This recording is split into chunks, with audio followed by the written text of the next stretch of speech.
குடும்ப சுயநலத்திற்காக தமிழக மானத்தை திமுக அடகு வைத்து விட்டதாக தாவேகா தலைவர் விஜய் கடும் விமர்சனத்தை முன்வைத்திருக்கிறார். மத்திய அரசிடம் பணிந்து தலைவணங்கி திமுக அடைக்கலம் புகுந்து விட்டதாகவும் தாவேகா தலைவர் விஜய் கடும் விமர்சனத்தை முன்வைத்திருக்கிறார். இது தொடர்பான முக்கிய செய்தியை பார்த்துக் கொண்டிருக்கிறோம். குடும்ப சுயநலத்திற்காக தமிழக மானத்தை திமுக அடகு வைத்து விட்டதாகவும் மத்திய அரசிடம் பணிந்து தலைவணங்கி திமுக அடைக்கலம் புகுந்து விட்டதாகவும் விஜய் தனது கண்டனத்தில் தெரிவித்திருக்கிறார். முன்னதாக டாஸ்மாக் முறைகேடு வழக்கில் பல்வேறு விமர்சனங்கள் எழுந்த நிலையில் நிதி ஆயோக் கூட்டத்திற்கு 3 ஆண்டுகளுக்கு பிறகு தமிழக முதலமைச்சர் மு.க.ஸ்டாலின் கலந்து கொண்டார். இது பல்வேறு அரசியல் கட்சி தலைவர்களுக்கு பேசுபொருளான நிலையில் எதிர்க்கட்சித் தலைவர் எடப்பாடி பழனிசாமியும் தனது விமர்சனத்தை முன்வைத்தார். தற்போது தாவேகா தலைவர் விஜயும் குடும்ப சுயநலத்திற்காக தமிழக மானத்தை திமுக அடகு வைத்து விட்டதாகவும் மத்திய அரசிடம் பணிந்து தலைவணங்கி திமுக அடைக்கலம் புகுந்து விட்டதாகவும் விஜய் தெரிவித்திருக்கிறார். இது தொடர்பான முக்கிய செய்தியை பார்த்துக் கொண்டிருக்கிறோம். குடும்ப சுயநலத்திற்காக தமிழக மானத்தை திமுக அடகு வைத்து விட்டதாக தாவேகா தலைவர் விஜய் விமர்சனம் செய்திருக்கிறார். மத்திய அரசிடம் பணிந்து தலைவணங்கி திமுக அடைக்கலம் புகுந்து விட்டதாக தாவேகா தலைவர் விஜய் தெரிவித்துள்ளார். இது தொடர்பான முக்கிய செய்தியை பார்த்துக் கொண்டிருக்கிறோம். இது தொடர்பான கூடுதல் தகவல்களை நமது செய்தியாளர் சிவகுமார் வழங்கிட கேட்கலாம். சிவகுமார் வணக்கம். விஜயோட அந்த பதிவில் அவர் மேற்கொண்டு என்னெல்லாம் சொல்லியிருக்கிறாரு, உங்க விரிவான தகவல்கள். அதாவது குடும்ப சுயநலத்திற்காகவும் தமிழக மானத்தை அடகு வச்சதும் மத்திய பாஜக அரசிடம் தலைவணிந்து பணங்கி அடைக்கலம் புகுந்திருக்கிறாரு திமுக தலைமை அப்படின்னு சொல்லி ட்விட்டர் வெளியிட்டு இருக்கிறாரு. இதுல என்ன குறிப்பிட்டிருக்கிறாருன்னா, திமுக தமிழக வெற்றி கழகத்தின் முதல் மாநில மாநாட்டில் மாநிலத்தை ஆளுகிற ஊழல் கவடதாரி திமுக அரசியல் எதிரி என்றும் மத்தியில் ஆளுகின்ற பாஜக கொள்கை எதிரி என்றும் தீர்க்கமாக அறிவிச்சிருந்தோம். ஆட்சியில் இருக்கும் இவ்விரு கட்சிகளும் மக்கள் விரோத நடவடிக்கைகளை தொடர்ந்து சுட்டிக்காட்டி வருகிறதாகவும், அதிமுக பாஜக இடையே பழைய கூட்டணி மீண்டும் புதுப்பிக்கப்பட்ட போதே திமுகவுக்கும் பாஜகவுக்கும் உள்ள மறைமுக கூட்டணி பற்றியும் நாம் தெரிவித்திருந்தோம்னோ, அதே போல் ஊழல் செய்தவர் மீது நடவடிக்கை பாயும் போது உடனடியாக அவர் டெல்லிக்கு பயணம் மேற்கொண்டால் அவர் மீது எந்த ஊழலையும் செய்யாதவர் போல அனைத்தும் மறைக்கப்படும் என்பதையும் தெரிவித்திருந்ததாகவும், அதை நிரூபிப்பது போல அமைச்சர்கள் பலரை தொடர்ந்து தற்போது தமிழ்நாட்டு முதலமைச்சர் திரு மு.க.ஸ்டாலின் அவர்கள் டெல்லி பயணம் தற்போது அமைஞ்சிருக்குதுன்னு குறிப்பிட்டிருக்கிறாரு. அதே மாதிரி டாஸ்மாக் ஊழல் விவகாரத்தில் கடந்த மார்ச் மாதம் அமலாக்கத்துறை நடத்திய ரைடை தொடர்ந்து சமீபத்தில் டாஸ்மாக் மேலாண் இயக்குனர் மற்றும் திமுக தலைமையின் குடும்ப உறுப்பினர்களுக்கு நெருக்கமானவர்கள் ஆகியோர் இடங்கள்ல ரைடு நடத்தப்பட்டது.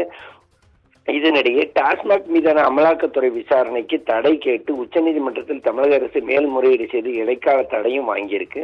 எனினும் இது நிரந்தர தடை அல்ல என்பதால் எங்கே பேசினால் விசாரணை நிறுத்தப்படுமோ அங்கே பேசியாக வேண்டிய சூழ்நிலைக்கு விளம்பரமாடல் திமுக அரசோடு அரசின் முதலமைச்சர் ஸ்டாலின் அவர்கள் தள்ளப்பட்டிருக்கிறதாகவும் அதற்கு ஏற்றாற்போல் அமைந்ததுதான் இப்போதைக்கு நடக்கிற நிதி ஆயோக் கூட்டம்னு குறிப்பிட்டிருக்கிறாரு. அதே மாதிரி சென்ற ஆண்டு இதே நிதி ஆயோக் கூட்டத்தில் டெல்லியில நடந்த போது அக்கூட்டத்துக்கு செல்லாமல் தான் செல்லாததற்கான காரணங்களை அடுக்கி முதலமைச்சர் ஸ்டாலின் அவர்கள் ஒரு வீடியோ வெளியிட்டாரு. அப்போது சொன்ன காரணங்கள் மட்டும் இப்போது தொடர்ந்து கொண்டுதான் இருக்கின்றன. அப்படி இருக்க இம்முறை மட்டும் ஏன் செல்ல வேண்டும்? எல்லாவற்றுக்கும் காரணம் அமலாக்கத்துறை படுத்தும் பாடுதான் குறிப்பிட்டிருக்கிறாரு.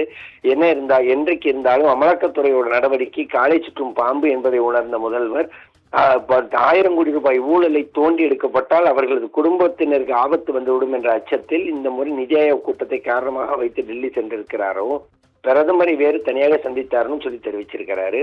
உண்மையில் அந்த சந்திப்பில் அமலாக்கத்துறை சோதனைகள் வழக்குகள் தொடர்பாக தன் குடும்பத்திற்காகவும் மத்திய அரசின் பிரதமர்கிட்ட எதுவும் பேசலன்னு முதலமைச்சர் திரு மு.க.ஸ்டாலின் மனசாட்சியுடன் வெளிப்படையாக கூற முடியுமான்னு கேட்டிருக்கிறாரு. அது மட்டுமின்றி தமிழக முதல்வர் ஸ்டாலின் அவர்கள் தங்களிடம் தஞ்சமடைத்தான் வருகிறார் என்பது தெரிந்தும் திமுகவை அரசியல் ரீதியாக கொள்கை ரீதியாக எதிர்ப்பது உண்மையெனில் பாஜகவால் எப்படி இவர்களை கொஞ்சி குழாவை வரவேற்க இயலும்னு தெரிவிச்சிருக்க அவரு. நாம் ஏற்கனவே சொன்னது போல் இதுதான் இவர்களுக்குள்ளும் இருவருக்குள்ள மறைமுக கூட்டின் வெளிப்பாடுன்னு தெரிவிச்சிருக்காரு.